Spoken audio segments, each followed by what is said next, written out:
శాంతి. ఈరోజు ఆదివారం అవ్యక్త బాప్దాద యొక్క మురళి. బాబా ఈ మురళిలో రోజు ఎక్సర్సైజ్ చేయండి అన్నారు. హెల్తీగా ఉండటం కోసం మనసుతో వ్యాయామం చేయండి. ఫిజికల్ హెల్త్ గురించి అయితే అందరూ ఎక్సర్సైజ్ చేస్తూనే ఉంటారు, కానీ బాబా మనస్సును ఆరోగ్యంగా ఉంచుకునేందుకు గంటకు ఒక 5 క్షణాలైనా తీసి ఈ వ్యాయామం చేయండి అన్నారు. ఇది మనసుతో చేసేటువంటి డ్రిల్. బాబా ఇందులో పంచస్వరూపాల అభ్యాసాన్ని చాలా బాగా వినిపించారు. ఇది 30th మార్చ్ 2000 సంవత్సరంలో వినిపించిన మురళి సారము. मन को दुरुस्त रखने के लिए बीच बीच में 5 सेकंड भी निकाल कर मन की एक्सरसाइज करो. మనస్సును ఆరోగ్యంగా ఉంచుకునేందుకు మధ్య మధ్యలో 5 క్షణాలైనా తీసి మనసుతో వ్యాయామం చేయండి, మనసు యొక్క ఎక్సర్సైజ్ చేయండి. आज दूरदेशी बाप दादा अपनी साकार दुनिया के भिन्न भिन्न देशवासी बच्चों से मिलने आए हैं.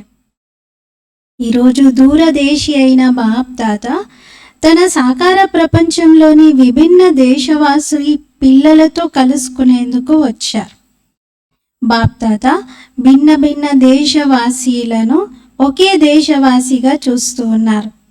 ఎవరు ఎక్కడి నుండి వచ్చినా సరే, కానీ అన్నింటికంటే ముందుగా అందరూ ఏ దేశం నుండి వచ్చినట్లు? కామన్గా అందరి దేశం ఏది? అందరూ మీ అనాది స్వదేశాన్ని గుర్తుంచుకున్నారు కదా. మన అనాది దేశం ఏది? అది ఎంతో ప్రియంగా కూడా మీకు అనిపిస్తూ ఉంటుంది. బాబాతో పాటుగా మీ అనాది దేశం కూడా మీకు చాలా ప్రియంగా అనిపిస్తుంది. అందుకే మాటి మాటికి అబ్ ఘర్ జానా హే అని గుర్తొస్తూ ఉంటుంది. ఏంటా దేశం? పరంధామం. అది మనందరి యొక్క అనాది దేశం. అదైతే అందరిది కామన్. వ్యక్తిగతంగా చూస్తే ఒకరు ఫ్రాన్స్ నుండి, ఒకరు జపాన్ నుండి, ఒకరు అమెరికా నుండి, ఒకరు ఇండియా నుండి, అలా మధుబన్లో ఒక్కొక్క ప్రాంతం నుండి వచ్చి ఉండొచ్చు బాబా ముందు. కానీ అందరూ కామన్గా మొదట వచ్చిన దేశం ఏది అంటే పరంధామం. అక్కడి నుండి మీరందరూ వచ్చారు. అలాగే బాబా మీ అందరినీ చూస్తున్నాను అంటున్నారు. బాప్ దాదా ఈరోజు పిల్లలందరి యొక్క పంచస్వరూపాలను చూస్తూ ఉన్నారు. తెలుసు కదా పంచస్వరూపాలు ఏమిటి అనేది? మీకు తెలుసు.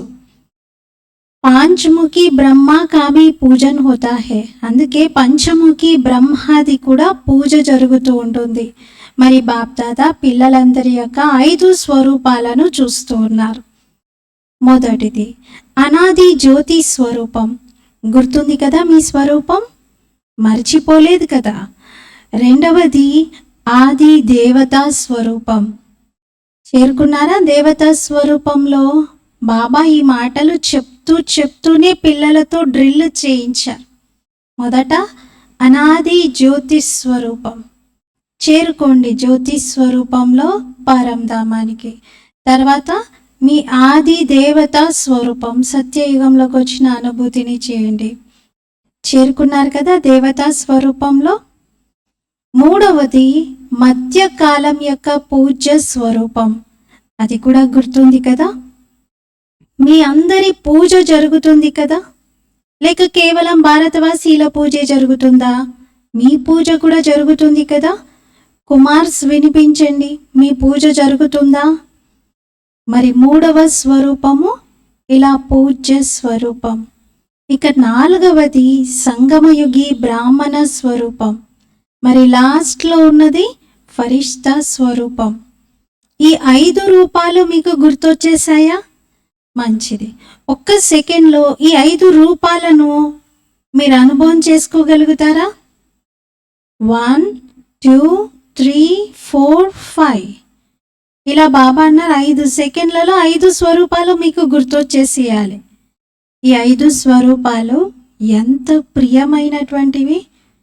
ఎప్పుడనుకుంటే అప్పుడు, ఏ రూపంలో కావాలనుకుంటే ఆ రూపంలో ఆలోచించగానే అనుభూతి చేసేసుకోండి. ఈ మనస్సు యొక్క ఆత్మిక ఎక్సర్సైజ్ ఇది. ఈ రోజుల్లో అందరు ఏం చేస్తున్నారు? ఎక్సర్సైజ్ చేస్తున్నారు కదా. మరి ఎలాగైతే ఆదిలో కూడా మీ లోకంలో అంటే సత్యుగంలో న్యాచురల్గా నడుస్తూ తిరుగుతూ ఎక్సర్సైజ్ ఉండేది. నిలబడి 1 2 3 అని చేతులు కాళ్ళు అటు ఇటు పెట్టి ఆ ఎక్సర్సైజ్ కాదు, అదైతే కాదు అంటున్నారు. అది ఇప్పటిది కదా అంటున్నారు. అది ఇప్పుడు కలియుగంలో అంతిమ కాలంలో అందరూ ఆరోగ్యం కోసం చేసేటువంటి ఎక్సర్సైజ్.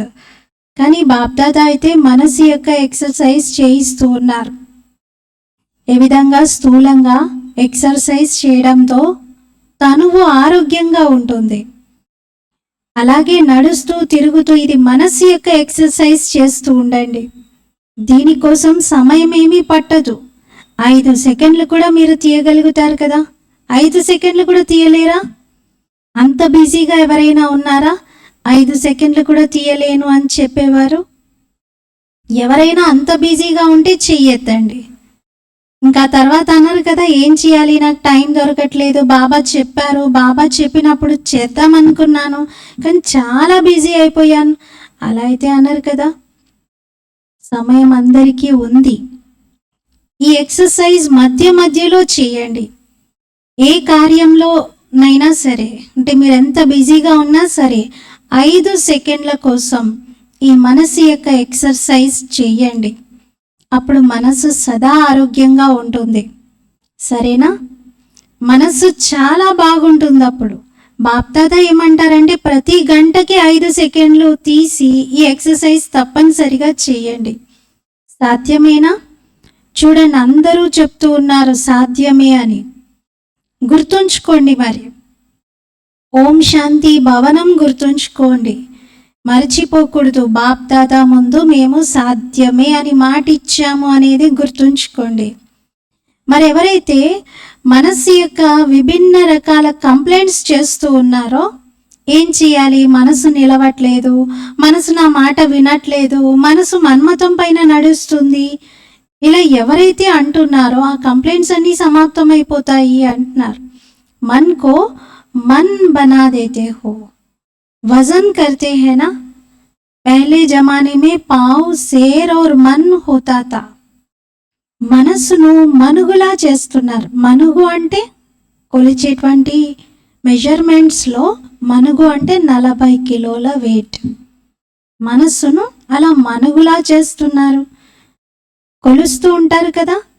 ఈ విధంగా పూర్వకాలంలో పావు, సేరు, మనుగు ఇలా మెజర్మెంట్స్ ఉండేవి. ఇప్పుడైతే గ్రామ్స్, కేజీస్, క్వింటల్స్ ఇప్పటి యొక్క మెజర్మెంట్స్ మారాయి.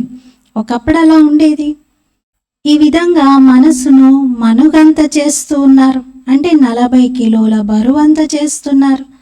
మరి ఎప్పుడైతే ఈ ఎక్సర్సైజ్ చేస్తూ ఉంటారో అప్పుడు పూర్తిగా మనసు తేలికగా అవుతుంది, అభ్యాసం అయిపోతుంది. బ్రాహ్మణ శబ్దం గుర్తు రాగానే బ్రాహ్మణ జీవితం యొక్క అనుభవంలోకి వచ్చేసేయండి. ఫరిష్తా అనే శబ్దం ఉపయోగించగానే ఫరిస్తాగా అయిపోండి. కష్టమా ఏమైనా? లేదు కదా. కుమార్స్ చెప్పండి, కొద్దిగా కష్టమా? మీరు ఫరిస్తాగా ఉన్నారా లేదా? మీరే కదా, లేకపోతే ఇంకెవరైనా ఫరిస్తాలా? ఎన్నిసార్లు మీరు ఫరిస్తాగా అయ్యారు? లెక్కలేనన్ని సార్లు తయారయ్యారు. మీరే తయారయ్యారు కదా, మంచిది. లెక్కలేనన్ని సార్లు చేసినటువంటి విషయము మళ్ళీ రిపీట్ చేయడం అదేం కష్టమైన పని? అనేక సార్లు చేసినటువంటి పనిని ఏమంటారు? నాకైతే ఇది చిటికల్లో చేయగలుగుతాను, ఇది లెఫ్ట్ హ్యాండ్ పని అని అంటారు. మరి ఎన్నోసార్లు చేశారు కదా ఫరిస్తా రోల్, మరి ఇప్పుడు అది రిపీట్ చేయడమే. అప్పుడప్పుడు కష్టం అనిపిస్తుందా ఈ అభ్యాసం? ఎక్కడైనా 5 సెకండ్లు మనస్సును తిప్పండి. మనస్సును ఒక్కసారి పరిక్రమ చేయించి తీసుకురండి. పరిక్రమ చేయించడము ఇది నచ్చుతుంది కదా. ఒకసారి వెళ్ళి ఒక రౌండ్ వేసి వద్దామంటారు. మరి అలా రౌండ్ వేసి రావడం బాగా అనిపిస్తుంది కదా. టీచర్స్ సరేనా, రౌండ్ వేయటము వచ్చు కదా. 5 స్వరూపాల్లో ఒక్క రౌండ్ వేసేసి రండి అంటున్నారు. బస్ రౌండ్ లగాओ ఫిర్ కర్మ మే లగ్ జాओ. 5 సెకండ్లలో ఒక్కసారి రౌండ్ వేసేసి తర్వాత మీ పనిలో నిమగ్నం అయిపోండి. ప్రతి గంటలో ఒక రౌండ్ వేయండి. అంటే ఆ పంచస్వరూపాల అభ్యాసం చేయండి. ఆ తర్వాత పనిలో దిగండి. ఎందుకంటే పనులైతే వదిలిపెట్టలేరు కదా! డ్యూటీ అయితే వహించాల్సిందే. కానీ 5 సెకండ్లు, 5 నిమిషాలు కూడా బాబా అనట్లేదు. 5 సెకండ్లు, 5 సెకండ్స్ కూడా తీయలేం బాబా, చాలా టఫ్ ఇది అని అనకండి. తీయగలుగుతారు కదా! యూఎన్ ఆఫీస్‌లో కూర్చున్నటువంటి గాయత్రి బెహన్‌తో కూడా బాబా అడుగుతున్నారు. యూఎన్ ఆఫీస్‌లో మరి ఎంత పెద్ద సర్వీస్‌లో మీరున్నారు, కానీ 5 సెకండ్స్ తీయగలుగుతారా అంటున్నారు. మీరు మాస్టర్ సర్వశక్తివంతులు కదా! మరి మాస్టర్ సర్వశక్తివంతులు చేయలేనిదేముంది? బాప్దాదా అయితే ప్రతి ఒక్క పిల్లలని చూస్తూ చాలా మధురమైనటువంటి చిరునవ్వు నవ్వుతున్నారు. ఏ విషయాన్ని చూసి బాబాకు నవ్వొస్తుంది? పిల్లలేమో ఛాలెంజ్ చేస్తారు, ప్యాంప్లెట్లు కూడా వేస్తారు, ఉపన్యాసం చేస్తారు, కోర్సు చేయిస్తారు. ఏం చేయిస్తారు? మేము విశ్వ పరివర్తకులము అంటారు. అందరూ అంటారు కదా అలా? లేదా? అందరూ అంటారు. ఉపన్యాసం చేసే వాళ్ళే అంటారు అని కూడా కాదు, అందరూ చెప్తారు మేము విశ్వ పరివర్తన చేస్తున్నాము అని, మాస్టర్ సర్వశక్తివంతులము అని అంటారు. మరోవైపు ఏం చేస్తారంటే మనసు నా మాట వినట్లేదు అంటారు. నా మనస్సు నా మాట వినట్లేదు అని. యజమాని అయి ఉండి మనస్సుకు మాస్టర్ సర్వశక్తివంతులై ఉండి మాట వినట్లేదు అనడం బాగుందా? ఇంకా ఏమంటారు? ఇది నా మనస్సు అంటారు. నేను మనసుకు యజమానిని అంటారు, మాస్టర్ సర్వశక్తివంతుడను అంటారు. అయినా కష్టపడుతూ ఉంటారు. నేను మనసుకు యజమానిని, మాస్టర్ సర్వశక్తివంతుణ్ణి అని చెప్పి కూడా మళ్ళీ కష్టపడటమా? బాబాకు నవ్వురాక ఇంకేమవుతుంది? ఎప్పుడైతే మీరు ఆలోచిస్తారో నా మనసు నా మాట వినట్లేదు, ఆ సమయంలో బాబాకు చాలా నవ్వొస్తుంది. నా మనస్సు అంటున్నారు, మనసుకు నేను యజమానిని అంటున్నారు, మాస్టర్ సర్వశక్తివంతుణ్ణి అనుకుంటున్నారు, కానీ మనసు మాట వినట్లేదని చెప్తున్నారు అని బాబాకు నవ్వొస్తుంది. మనసులో ఏదైనా విషయం ఉన్నప్పుడు బాప్దాదా 3 రేఖలని పిల్లల్లో చూశారు.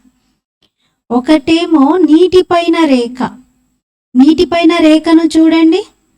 ఆ రేఖను మీరు పెడుతూ ఉంటేనే అది చెరిగిపోతూ ఉంటుంది. నీటిపైన గీత గీస్తారా? మరి రెండవది ఏదైనా కాగితం పైన, స్లేట్ పైన ఒక గీతను గీయటం. ఇంకా అన్నింటికంటే పెద్దది మూడవది ఏమిటి అంటే ఒక రాయి పైన గీతను గీయటం. రాయి పైన గీత గీస్తే అది తొలగించడం చాలా కష్టమవుతుంది. మరి బాప్దాదా చూశారు, కొంతమంది పిల్లలు తమ మనస్సులో రాతి పైన గీత గీస్తే ఎంత పక్కగా గీత అంటుకుపోతుందో, దాన్ని చెరపడం ఎంత కష్టమవుతుందో, అలా మనసులో కూడా పక్క గీతలు గీసుకుంటున్నారు. అవి తొలగించలేకపోతారు. చాలా కష్టమవుతుంది. ఇటువంటి గీతలు మంచివా మరి? ఎన్నిసార్లు ప్రతిజ్ఞ చేస్తూ ఉంటారు, ఇప్పటి నుండి ఇలా చెయ్యను అంటారు, ఇక పైన నా ద్వారా ఇలాంటివి జరగవు అంటారు, కానీ మళ్ళీ మళ్ళీ పరవశమైపోతారు. అందుకే బాప్దాదాకు పిల్లల పైన ద్వేషం కలగదు, కానీ జాలేస్తుంది, పరవశం అయిపోతున్నారు అని. మరి పరవశుల పైన దయ కలుగుతుంది కదా. ఎప్పుడైతే బాప్దాదా ఇటువంటి దయాభావంతో పిల్లలని చూస్తారో అప్పుడు డ్రామా తెర పైన ఏం కనబడుతుంది? ఏమొచ్చేస్తుంది? కబ్ తక్, ఇంకెంతకాలం? మరి దీనికి ఇప్పుడు మీరే జవాబు ఇవ్వండి అంటున్నారు బాబా. ఇంకెంతకాలం ఇలాగే ఉంటారు? బాబా దయ చూపిస్తూ జాలి చూపిస్తూ ఉంటారు. ఇంకెంతకాలం? కుమార్స్ జవాబిస్తారా? ఎప్పటి వరకు ఇది? ఇంకెంతకాలం ఇలాగే నడిపిస్తారు? ఎప్పుడు ఇది సమాప్తం అవుతుంది? చాలా ప్లాన్స్ తయారు చేస్తూ ఉన్నారు కదా కుమార్స్, మరి ఎప్పటి వరకు చెప్పలేరా? చివరికి ఇంకెంతకాలం ఇలాగే నడుస్తుంది అనేది ఆలోచించండి, చెప్పండి. జవాబు వస్తుందా? ఎప్పటి వరకు? దాదీలు వినిపించండి. దాదీలు వినిపించండి అనగానే జవాబు వచ్చింది అక్కడి నుండి. ఎప్పటి వరకు సంగమ యుగం ఉంటుందో అప్పటి వరకు కొద్ది కొద్దిగా ఇలాంటివి ఉంటాయి అని. మరి సంగమ యుగం కూడా ఎప్పటి వరకు అంటున్నారు బాబా. అప్పుడు జవాబు ఇచ్చారు పిల్లలు, ఫరిస్తాగా అయిపోయేంత వరకు అని. మరి ఫరిస్తాగా కూడా ఎప్పటి వరకు అవుతారు అంటున్నారు బాబా. అప్పుడు పిల్లలు, బాబా మీరే చెప్పేసేయండి అంటున్నారు. ఫరిస్తాగా అయ్యేదేమో మీరు, చెప్పాల్సిందేమో నేనా అంటున్నారు బాబా. మీరు కదా ఫరిస్తాగా అవ్వాల్సింది, మరి ఎప్పటి వరకు అవుతారో మీరే చెప్పండి, దీనికి జవాబు ఆలోచించండి. బాబా అయితే ఇప్పుడే తయారవ్వండి, ఇప్పుడే అయిపోండి అని అంటారు. సగం మాల కూడా ఇంకా చేతిలోకి రానే రాలేదు. బాప్ దాదా సదా పిల్లలందరినీ సంపన్న స్వరూపంలో చూడాలనుకుంటారు. ఎప్పుడైతే మీరు బాబానే నా సంసారము అని చెప్తారో, అందరూ అలా చెప్తారు కదా, ఇంకెవరైనా మీ సంసారంగా ఉన్నారా లేక బాబానే సంసారంగా ఉన్నారా? మరి సంసారం బయట ఇంకేముంటుంది? సంసారాన్ని దాటి ఇంకేముంటుంది? కేవలం మీరు సంస్కార పరివర్తన చేసుకోవడమే ఆలస్యం. బ్రాహ్మణుల జీవితంలో మెజారిటీ విఘ్నరూపకంగా మారేది సంస్కారమే. అది మీ సంస్కారమైనా ఇతరుల సంస్కారమైనా సరే. జ్ఞానమైతే అందరిలో ఉంది, శక్తులు కూడా అందరి వద్ద ఉన్నాయి. కానీ కారణం ఏం కనబడుతుంది? ఏ శక్తిని ఏ సమయంలో కార్యంలో ఉపయోగించాలో ఆ సమయంలో ఇమర్జ్ చేయడానికి బదులుగా కొద్ది ఆలస్యంగా కొంత సమయం గడిచిపోయిన తర్వాత ఇమర్జ్ చేసుకుంటున్నారు.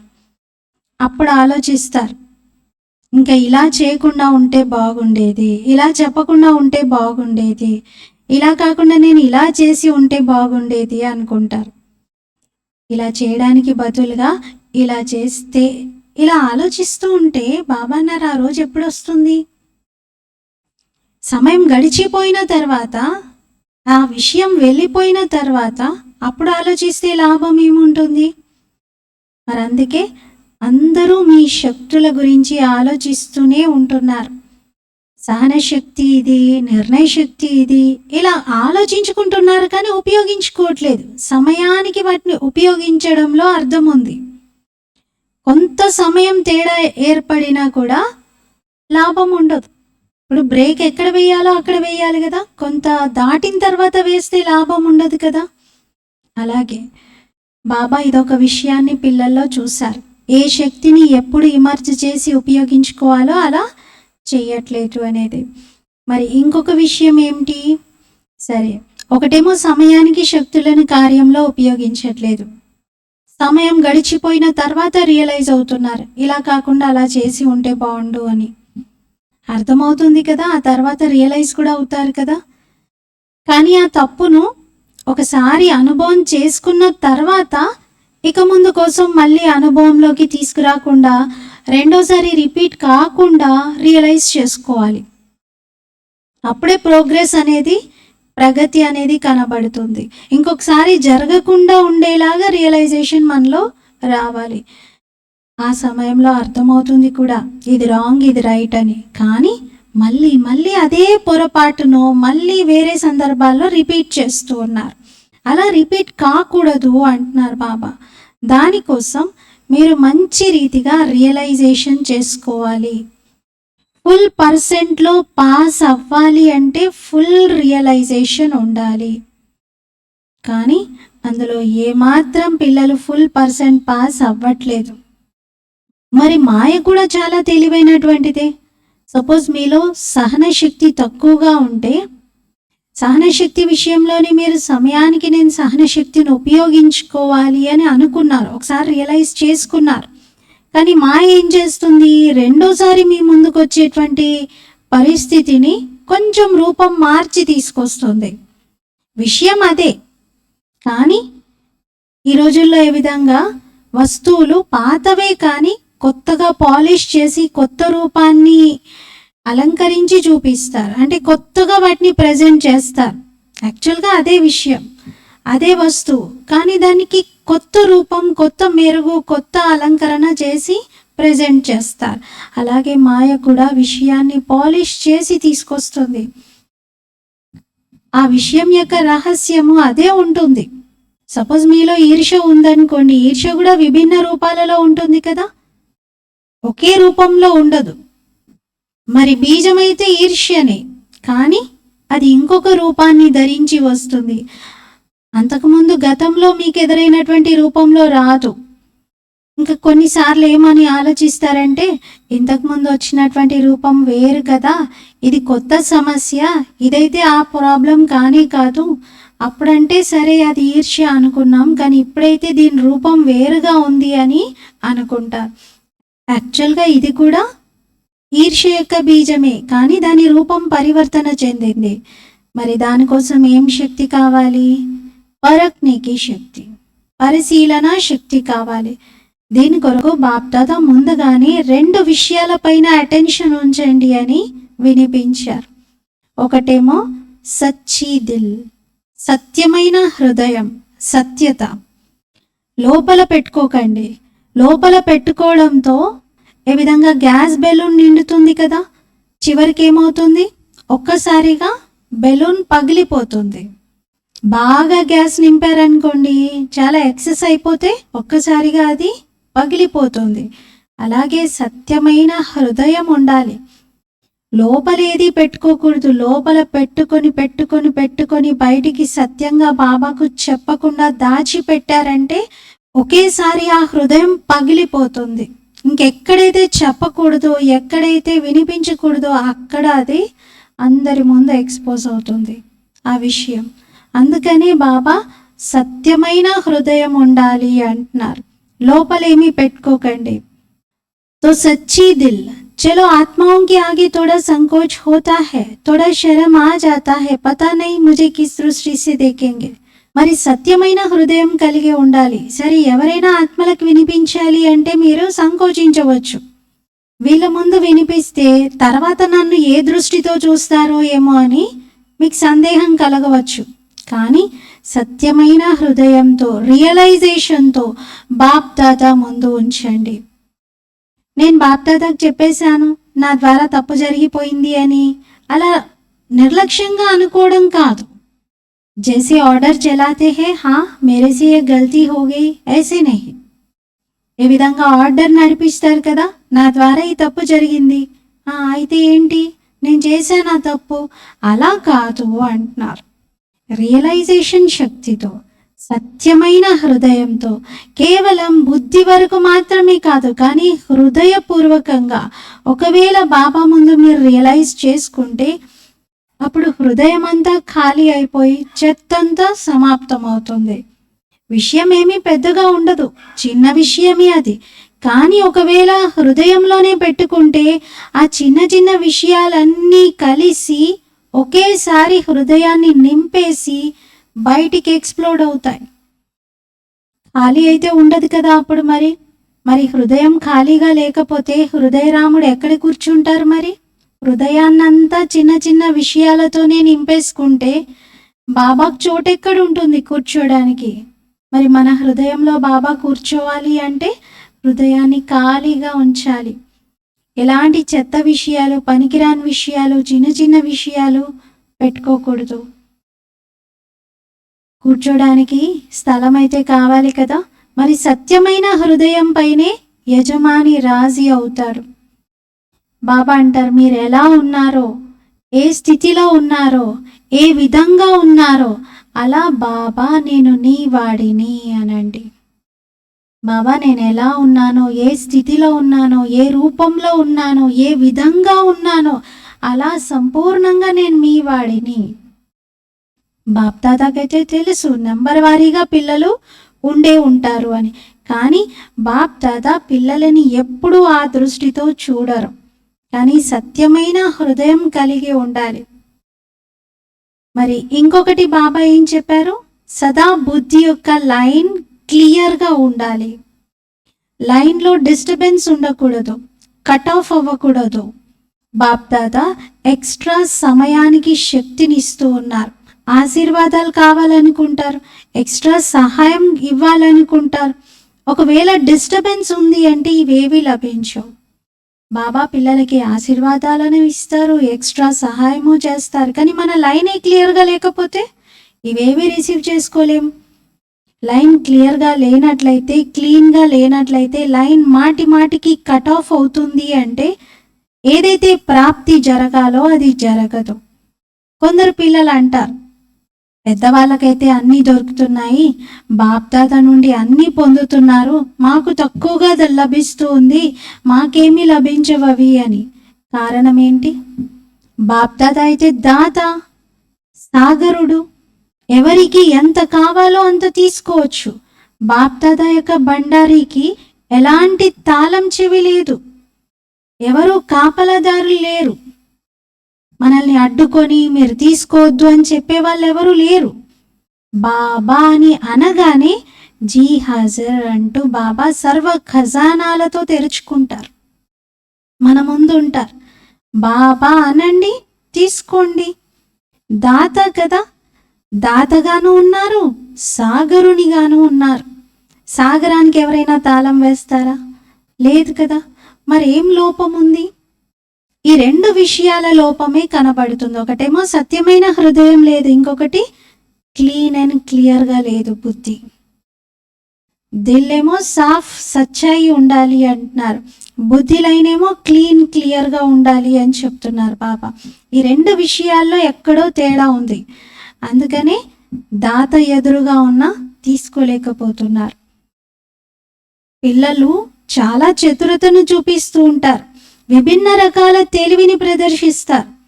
మరి సత్యమైన హృదయం, స్వచ్ఛమైన హృదయం మరియు బుద్ధి యొక్క లైన్ సదా చెక్ చేసుకోండి, క్లీన్గా క్లియర్గా ఉందా అని.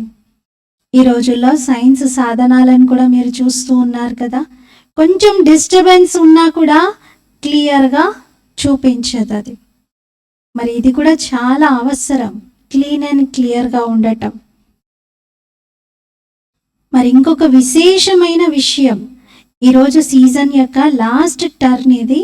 అందుకే బాప్దాదా పిల్లలకి విషయాలన్నీ వినిపిస్తూ ఉన్నారు. డబల్ విదేశీయుల కోసం మాత్రమే చెప్పట్లేదు బాబా, అందరి కోసం చెప్తున్నారు. లాస్ట్ టర్న్లో మీరు ఎదురుగా కూర్చున్నారు కాబట్టి మీకే చెప్పాల్సి వస్తుంది, కానీ బాబా అయితే అందరినీ దృష్టిలో పెట్టుకొని చెప్తున్నారు. బాప్దాదా ఒకటేం చూసారంటే, ఒక్కొక్కరి సంస్కారం లేక నేచర్ అనండి, సంస్కారం అనండి, ప్రతి ఒక్కరిది వేరువేరుగా ఉంది. కానీ సర్వులతో స్నేహిగా, అన్ని విషయాలలో సంబంధాలలో సఫలమవ్వటం, మనసులో విజయిగా మరియు వాణిలో మధురత, ఇవన్నీ ఎప్పుడొస్తాయి అంటే ఈజీ నేచర్ ఉన్నప్పుడు. అందరి నేచర్ డిఫరెంట్గా ఉన్నప్పటికీ అందరి పట్ల స్నేహిగా అవ్వాలన్నా, అన్ని విషయాలలో సంబంధాలలో సఫలతను పొందాలన్నా, మనసులో విజయిగా కావాలన్నా, మాటలో మధురత రావాలన్నా, అన్నింటి కోసం ఒకటే పురుషార్థం బాబా చెప్తున్నారు, ఈజీ నేచర్. ఈజీ నేచర్, అల్బేలీ నేచర్ నహి, నిర్లక్ష్యపు నేచర్ కాదు. నిర్లక్ష్యం వేరే విషయం.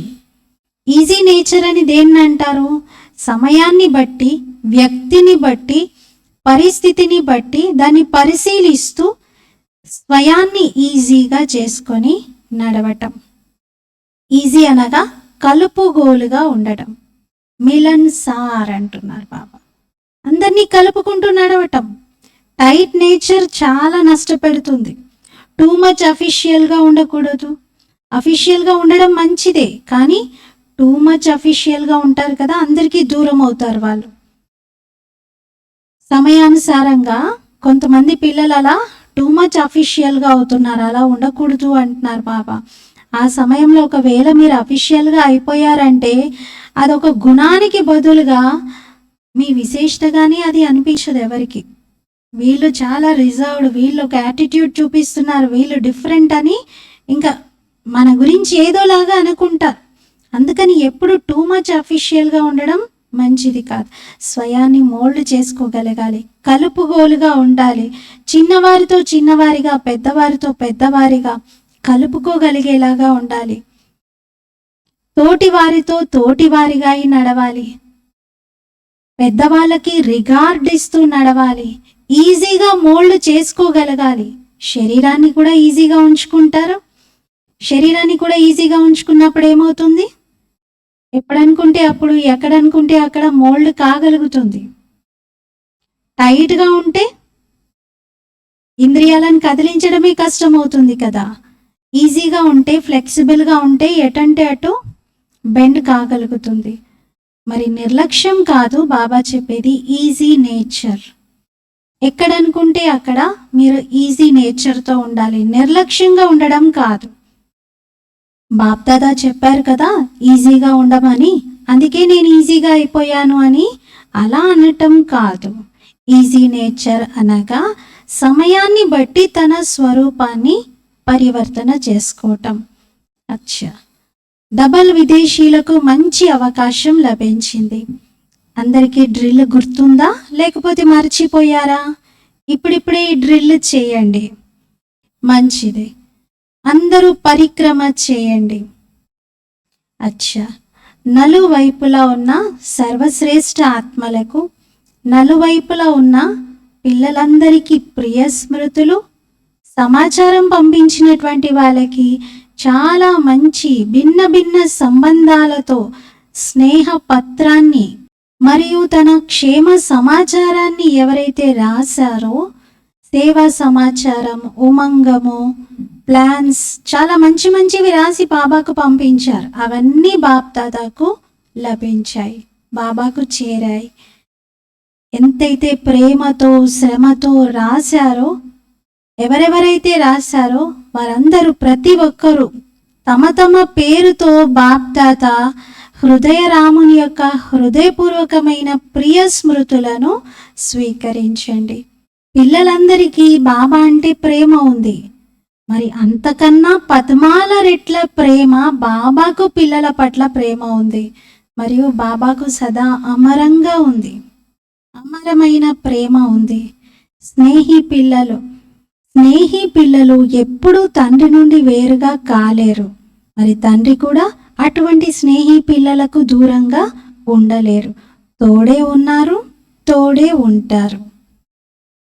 నలువైపులా ఉన్న సదా స్వయాన్ని బాబా సమానంగా తయారు చేసుకునేటువంటి, సదా బాబా యొక్క నయనాలలో, హృదయంలో, మస్తకంలో సమీపంగా ఉండేటువంటి, సదా ఒక్క బాబాను సంసారంగా తయారు చేసుకున్నటువంటి, సదా ప్రతి అడుగులో బాప్దాదాను ఫాలో చేసేటువంటి, సదా విజయిగా ఉండేవారిని, విజయిగా ఉన్నాము, ఇక పైన కూడా విజయిగా అవుతాము అని ఈ నిశ్చయము నశాలో ఉండేటువంటి పిల్లలకు, ఇలాంటి అతి శ్రేష్టమైన అల్లారు ముద్దు ప్రియాతి ప్రియమైన సర్వ పిల్లలకు బాప్దాదా యొక్క ప్రియ స్మృతులు మరియు నమస్తే. हम रूहानी बच्चों की रूहानी बाप दादा को याद, प्यार, गुड मॉर्निंग और नमस्ते. मेरा बाबा, मीठा बाबा, प्यारा बाबा, शुक्रिया बाबा.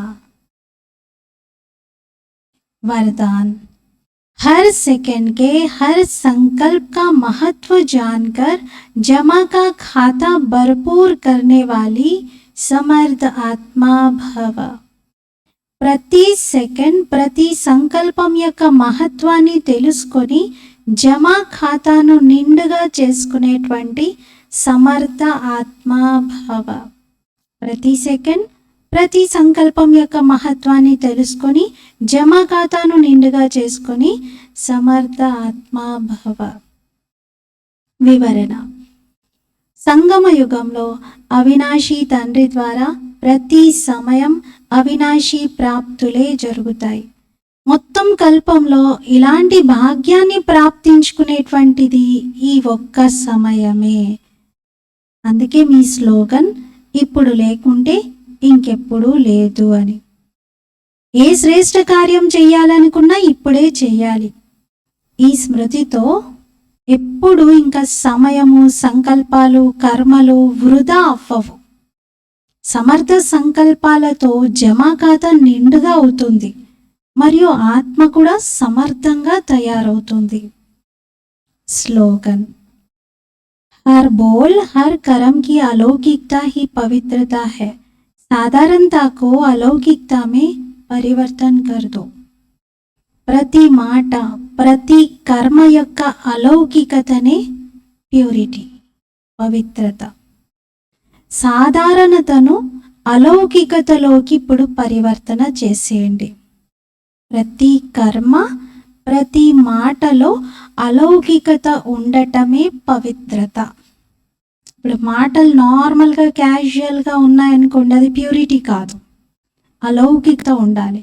కర్మలు కూడా నార్మల్గా ఉంటే ప్యూరిటీ కాదు, అలౌకికమైన కర్మలు ఉండాలి, అప్పుడు అది పవిత్రత. అందుకే ఇప్పుడు సాధారణతను కూడా ఆర్డినరీ అనేది ఉండకూడదు. మనం చేసే ప్రతి దానిలో రుహానియత్, అలౌకికత ఉండాలి. అలా పరివర్తన చేసుకోవాలి.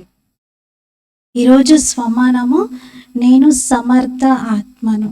ప్రతి సెకండ్, ప్రతి సంకల్పం యొక్క మహత్వాన్ని తెలుసుకొని మనము జమా ఖాతాను నిండుగా చేసుకుందాం. ఓం శాంతి.